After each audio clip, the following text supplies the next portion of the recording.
Merritt Wall pretending to be a pirate walking the plank? Not quite. Nor is Brianna playing video games. How do your eyes feel? Both children are in therapy, vision therapy, to correct how their eyes track, scan, and work together. It's a functional vision deficit, and the American Optometric Association says some 20% of all Americans have one, sometimes without even knowing. In fact, it may be a reason some children are labeled ADD or discipline problems, or have trouble with schoolwork. Maybe up to 70% of children that are having difficulty in other areas of learning might also have a functional vision problem. You're moving your head.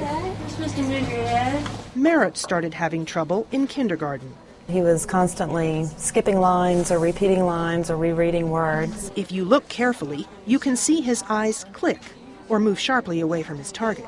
So we want to get those clicks smoothed out. To compensate, he moves his head. There's a whole process in vision, not just that I can see 20/20, but also how well can I efficiently track and scan my eyes, how well do I use my eyes together, how efficiently can I look from one point to another point in space. Functional vision disorders are diagnosed by specially trained optometrists who administer tests that go beyond basic vision. Therapists use a variety of methods to correct dysfunctions. Patching one eye can make the other work harder. Whole body movements challenge the tracking abilities of the eyes even further.